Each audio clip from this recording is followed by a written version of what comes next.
I gotta be honest, I really miss my X100V. I own a lot of cameras. I do, and I've owned a lot of cameras since then. But I tell you right now, it doesn't matter if it's my XH2, it doesn't matter if it's this Leica M-body. I miss the X100V more than any camera that I've ever owned. But with the current price hike, I guess you could call it, that it's going through, the fact that it's not readily available from anyone, including Fujifilm, and the fact that this camera that's been out for 3 years, that was at one point called plasticky, not well built, not a flagship, and gimmicky, is now so popular with YouTubers, professionals, and the hobbyists alike, it kind of makes me wonder, what exactly is a good camera anyway? Now, I've been thinking about this a long time, especially as I've had to watch the trend of the X100V's price skyrocket. I've been kind of curious on how this camera, out of every Fujifilm camera, is the one that does something that people said only Leicas do, but it actually does it, which is increase in value over time. An X100V right now, if you were to go on our photo market, if you were to go to one of the buy-sell groups on Facebook that are reputable, you could go on there and you could find people selling X100Vs for up to around $1,800. And the fact that on eBay, people are buying it for $2,000 is completely amazing to me. Not in a good way. I mean, these people are idiotic who are buying it, but still, nonetheless, it's kind of crazy that people are allowing that to happen to them. And just a few years ago, in fact, 1 year ago, I was able to purchase that camera for $1,000, and sometimes that was on the high end. And we'll continue more on this, but I have some errands to run, so bear with me as I switch to my iPhone and I go take care of this.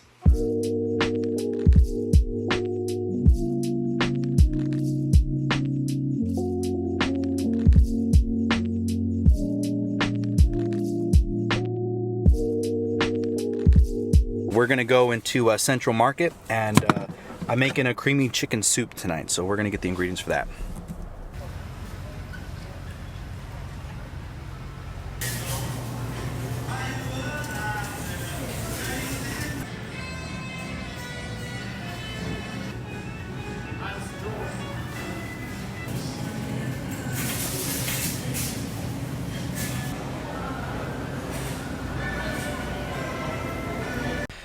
So just got all the groceries and everything ready to make the food, but my neighbors made me tacos. So guess who's not cooking dinner tonight?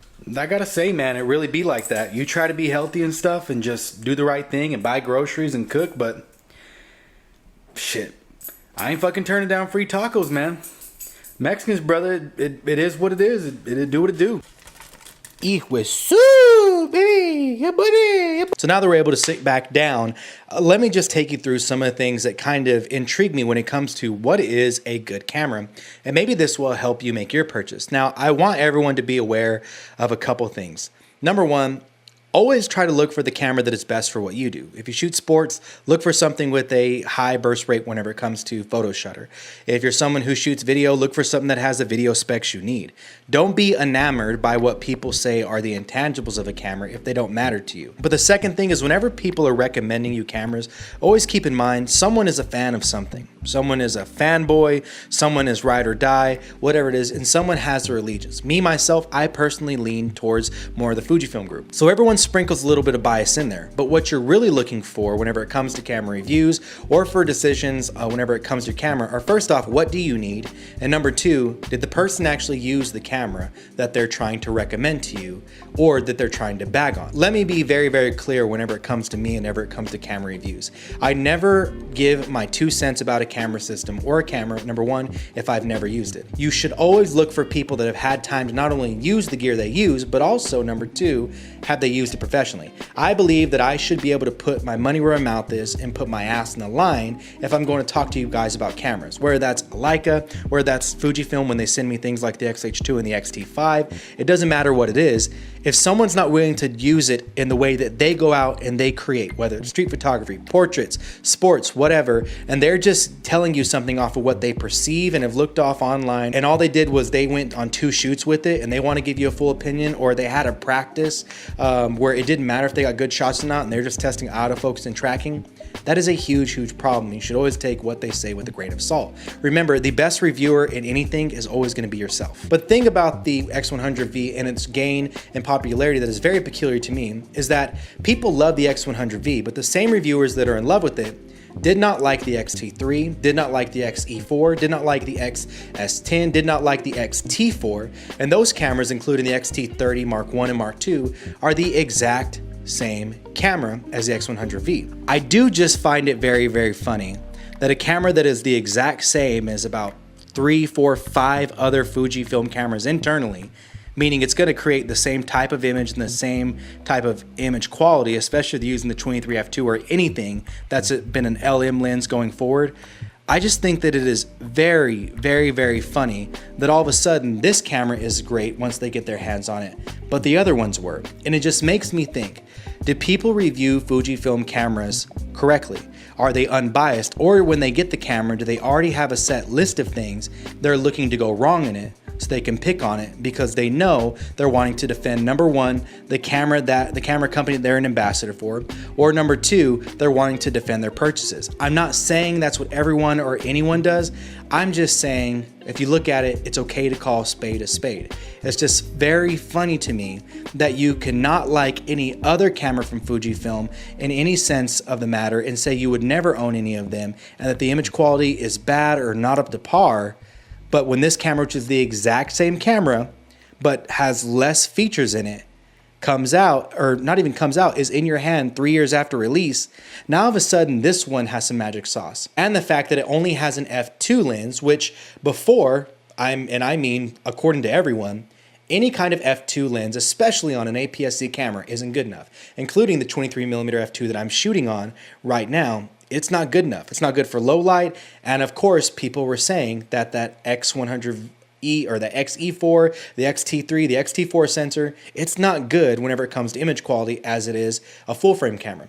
Which again is the reason why I'm so curious is why, with all those things going wrong for all those other cameras they didn't like that are identical to the X100V, why these creators now and why people online will sit and will get on a soapbox to preach to you how good the X100V is. I hear it all the time with everyone's new X100V video, is how good the lens is and how good the sensor is and the image quality, how fun the film simulations are, and everything of that sort. Now, mind you, it's always weird because again, when it comes to what makes a camera great, if every other APS-C sensor from Fujifilm that is in the same generation sensor as the X100V has not been good enough, IBIS or not, processor or whatever, it has not been good enough and has not held a flame to anything else. Why is it in the X100V it's punching above its weight class and it's surprisingly good even compared to full frame counterparts? And even more, why is it that the 23mm f2 on that X100V is so crisp and so sharp in every regard, but when people look at the 23mm f2, which listen you guys, I hear it's not the best when you're close focusing at macro distances and it's very, very soft wide open. I'm just going to ask you, why the hell are you shooting macro on a non-macro lens? But whenever it comes to that lens, which to a lot of people is not only comparable, exactly 1-to-1 to the X100V, but even my homeboy Gajan in his YouTube channel, what he said, who is a professional who does this thing day in and day out with his commercial, with his e-commerce, with this, cinema photography, all these things, using this gear all the time, will go to bat and say that this 23mm f2 that I'm using right now is better than the X100Vs. How is it that this camera is so popular now? So what happened? Did Fujifilm put some extra sauce in the X100V? Was it just that there was an update? Did people not know about it before? Why is it now that this is such a good camera, especially when out of 2 of the last 3 years, it was hardly really talked about. It wasn't gaining much traction. It was readily available, and it wasn't being praised by a lot of the full frame fanboys. Well, I don't think it's any of those things. And what I honestly think it is something that we should all be aware of. And that is the bias in the photography community whenever it comes to what makes a good camera. Everyone will tell you that to be a professional, you need a 40, 50, 60 megapixel camera right now in this moment. But if you were to tell them that you switch to medium format instead of getting a full frame camera and you want to compare them, people will bring up why the autofocus is better on full frame and why medium format is just a gimmick. In the same vein, if you are using a 40, 50, 60 megapixel camera on APS-C, full frame doesn't matter, people will tell you that that's professional, but they'll turn around and they'll buy a 24 megapixel Leica camera like this or the M10, and they'll fall in love with it and talk about it's all about the image and it's all about the way you create and the way you get there. People change what is necessary criteria, and people move the goalpost whenever it comes to what is and what isn't a good camera all the time. The Canon EOS R didn't come with IBIS and everyone forgave it. Sony has horrible IBIS and everyone forgives it. But IBIS for every other camera, like on Nikon, like on Fujifilm, on Panasonic, it has to be crisp and perfect. Do you see the way that goalposts are moved individually for each and every single camera manufacturer, every camera fanboy, no matter what it is and what have you? Let's not even bring up the fact, honestly, let's bring it up. I own a Leica right here, a Type 262, a camera that I believe that if I was to buy it anything more than what I did and at retail, all Leicas are overpriced. But I like to use it. Why did I buy this camera? Because I wanted to. I have nothing to justify it. I had extra cash and I wanted to spend the money on it. But I always think it's funny how the same people that will dog a Fujifilm, a Canon, a Nikon, whatever it is for what they have shortcomings on, the moment they buy a Leica, autofocus doesn't matter. The moment they buy a Leica, high ISO performance doesn't matter. The moment they buy a Leica, the ability to sync at certain shutter speeds and things like that and what have you, it doesn't matter anymore. Video doesn't matter the moment they buy an in-body. I'm not saying that people that are making these reviews in the X100V are wrong or they're liars or they don't give any, or they had misinformation they're purposely spreading. But what I am saying is that it is very, very curious to me. I'm very curious on why the X100V is such a great camera with all the things that it's missing, and you can't.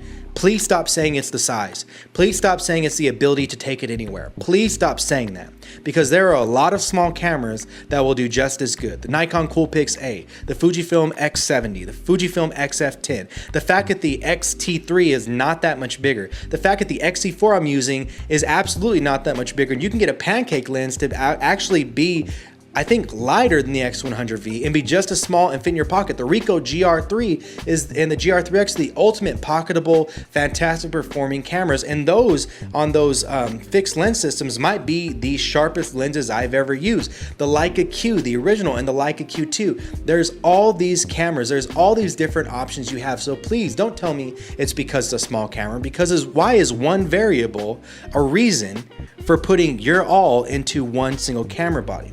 I just think it's very weird that people didn't like the X-T3. It wasn't professional enough. People didn't like the X-T4. It wasn't professional enough. I couldn't take it serious. People didn't like the X-T30. They didn't like the X-C4. Some people did, but a lot of people still said it falls short. It's still just Fujifilm. It's still just APS-C. It's still just gimmicky. I wouldn't use it, on this, that, or the other. Fujifilms where if you have to have a B camera, it's a good B camera for video. It's a good B camera for photos. It's a good, second camera to have. All these things that were said about every Fujifilm camera, that is the exact same with the X100V.